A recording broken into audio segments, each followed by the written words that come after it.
Hello दोस्तों, आपका स्वागत है आपके अपने चैनल बालक ज्ञान में। दोस्तों आज हम आप लोग के लिए केमिस्ट्री का जो 8वां चैप्टर है जिसका नाम है डी ब्लॉक के तत्व वो लाए हुए हैं। लगभग इसमें का जो है ना मोस्ट इम्पोर्टेंट क्वेश्चन जो है कि बार बार देखने के लिए मिलता है, उसी टाइप का क्वेश्चन है। आपसे रिक्वेस्ट है कि वीडियो अंत तक देखिएगा ताकि ये जो है क्वेश्चन आपके लिए यूजफुल हो सके। तो चलिए शुरू करते हैं। पहला जो है, किसी संक्रमण श्रेणी में सिर्फ 10 तत्व ही रखे जाते हैं। ठीक है दोस्तों, जो पहले ये समझ लेते हैं डी ब्लॉक को तत्व को ही, जो डी ब्लॉक है, डी ब्लॉक के तत्व को ही संक्रमण तत्व, जो संक्रमण तत्व ही कहा जाता है। क्यों? कारण समझिएगा। और उसमें 10 ही तत्व रखे जाते हैं। क्यों? तो देखिए, किसी जो है संक्रमण श्रेणी में सिर्फ 10 तत्व ही रहते हैं क्योंकि जो है उसके जो है डी कक्षक अपूर्ण भरे रहते हैं। देखिए दोस्तों, आप लोग को पता है कि ये परमाणु है और परमाणु के अंदर जो होता है कक्षा होता है। ठीक है, इसके अंदर कक्षा होता है, परमाणु के अंदर कक्षा होता है। उसके अंदर जो होता है उप कक्षाएँ होता है। मान लीजिए यहाँ पर उप कक्षाएँ होते हैं। ठीक, और उप कक्षा होता है, उसके अंदर कक्षक होता है, ऑर्बिटल होता है। तो ऑर्बिटल के अंदर भी, यानी इस ऑर्बिटल के अंदर भी क्या रहता है? इलेक्ट्रॉन रहता है। ठीक है, इलेक्ट्रॉन रहता है, समझिएगा। ठीक है ना। तो हम लोग को ये भी पता है कि जो है एस है, SPDF है, SP और D है और F है। ठीक, तो S जो है कितना रखेगा इलेक्ट्रॉन? 2। और P जो है कितना रखेगा? 6 रखेगा। और D जो है 10 रखेगा। अब बात हम लोग यही करेंगे। तो D जो कक्षक है, D वाला कक्षक अपूर्ण भरा रहता है। D कक्षक SPDF में जो है D कक्षक होता है, पूरा नहीं भरा होता है। परमाणु के अंदर जो है, परमाणु के अंदर मान लीजिए ये बड़ा सा परमाणु है, इसके अंदर हुआ कक्षा हुआ, और इसके अंदर मान लीजिए यहाँ पर क्या हुआ? उपकक्षा हुआ। इस कक्षा के अंदर में यहाँ पर कक्षक होते हैं और उसमें इलेक्ट्रॉन भरे होते हैं। तो वही जो है SPDF में रहता है। SPDF जो है उपकक्षा बोल रहे हैं इसको, SPDF। अब इसके अंदर जो होता है कक्षक होता है और इसमें इलेक्ट्रॉन रहने का होता है। जैसे मान लीजिए डी ब्लॉक के लिए 5 गो होता है।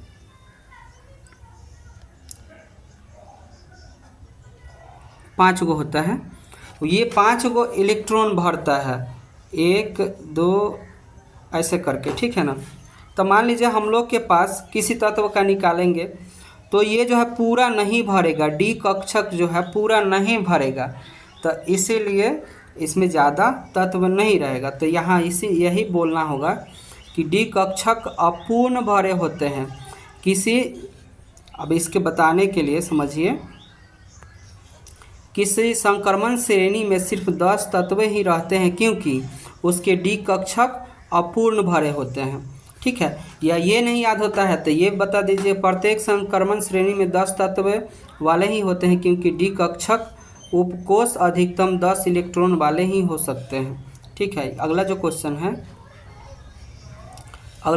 है, तो देखिए ZnCdHgMn को संक्रमण तत्व नहीं कहा जाता है। क्यों दोस्तों? देखिए, जबकि ये सभी जो है, ये चारों जो तत्व है वो डी ब्लॉक के है, लेकिन इसको संक्रमण तत्व नहीं कह रहे हैं। कारण क्या है कि ये संक्रमण तत्व नहीं है। तो देखिए, इसका मतलब है यहाँ पर कि Zn है, Cd है, Hg है, Mn है, ये संक्रमण तत्व इसलिए नहीं कहा जाता है क्योंकि इसमें जो है पूर्ण भारित कक्षक होते हैं। अब जैसे SPDF हम लोग देखे थे तो डी का जो होता है ना पूरा भरा होता है, डी कक्षक जो है SPDF जो डी है वो पूरा भरा होता है, इसलिए यह जो है संक्रमण तत्व का गुण प्रदर्शित नहीं करता है। इसलिए हम क्या कहेंगे कि ZnCdHgMn संक्रमण तत्व नहीं है। क्यों नहीं है? क्योंकि वो जो है अपना पूरा ऑर्बिटल जो है पूर्ण भरा हुआ है उसका ऑर्बिटल, ठीक है ना। इन सब का जो है ऑर्बिटल इलेक्ट्रॉन जो है डी कक्षक को पूरा भरा हुआ है।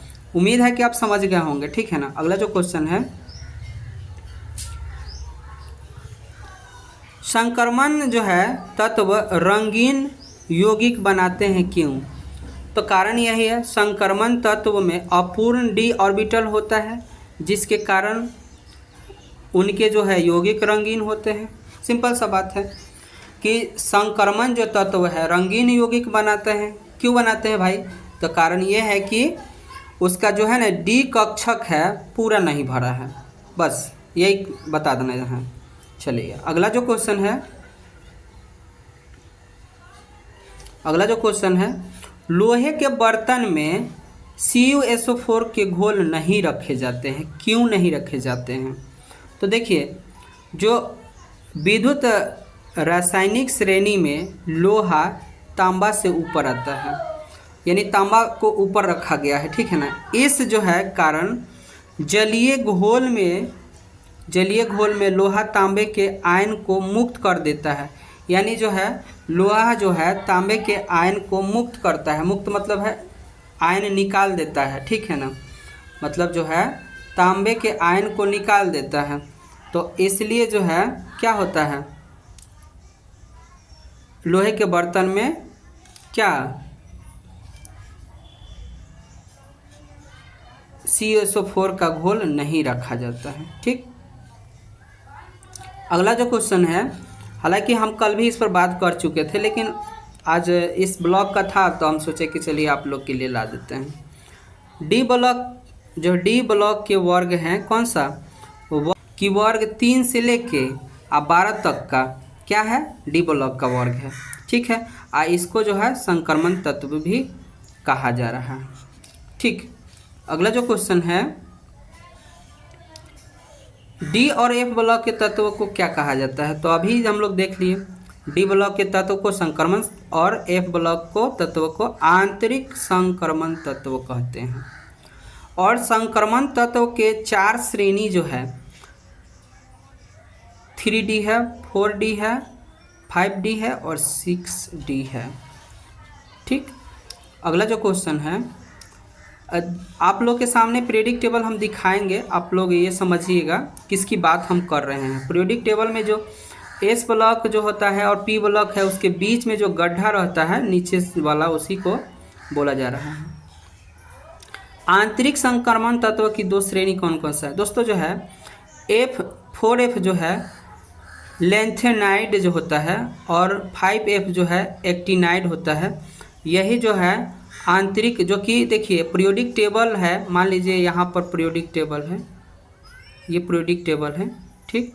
और इसके नीचे में 2 लाइन वाला 2 देखे होंगे आप, 2 होगा। तो यही जो है एक तो होता है लेंथेनाइड और एक होता है एक्टिनाइड होता है। अगला जो क्वेश्चन है, वर्ग 15 के तत्व को क्या कहा जाता है? तो निकोजन कहा जाता है, ठीक। और अगला जो क्वेश्चन जो है, एस्केडिनियम एक संक्रमण तत्व है परंतु जिंक नहीं, क्यों? तो देखिए दोनों तो दोस्तों डी ब्लॉक के तत्व हैं, तो एस्केडियम जो है एक संक्रमण तत्व है जबकि जिंक जो है नहीं है। तो अभी हम लोग ऊपर देख चुके थे, आपको समझाए भी हैं, क्योंकि जो है एस्केडियम जो है डी ब्लॉक कक्षक को अपूर्ण रूप से भरता है।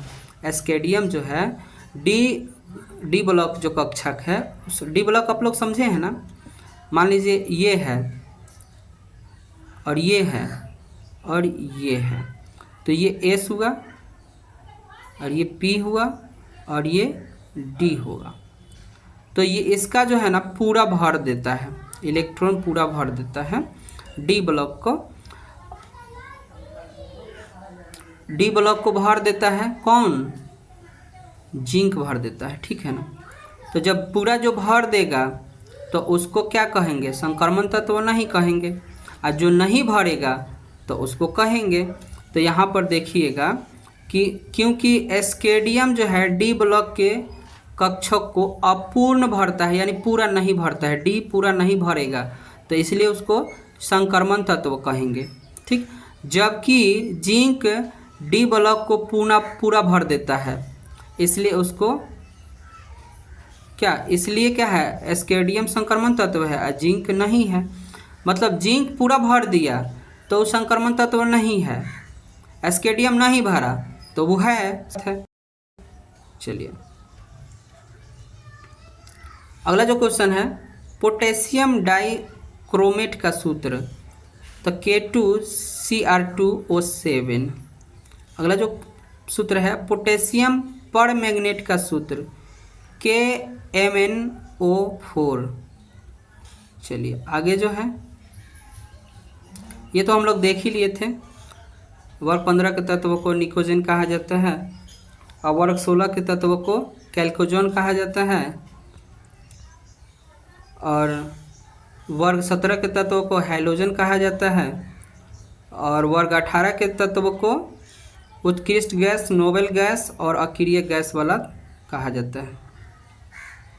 और दोस्तों जो है डी ब्लॉक और एफ ब्लॉक को तत्व को क्या कहते हैं, तो डी को कहा जाता है संक्रमण तत्व और एफ को कहा जाता है आंतरिक संक्रमण तत्व। ठीक है, कमेंट में बताइएगा कैसा लगा वीडियो।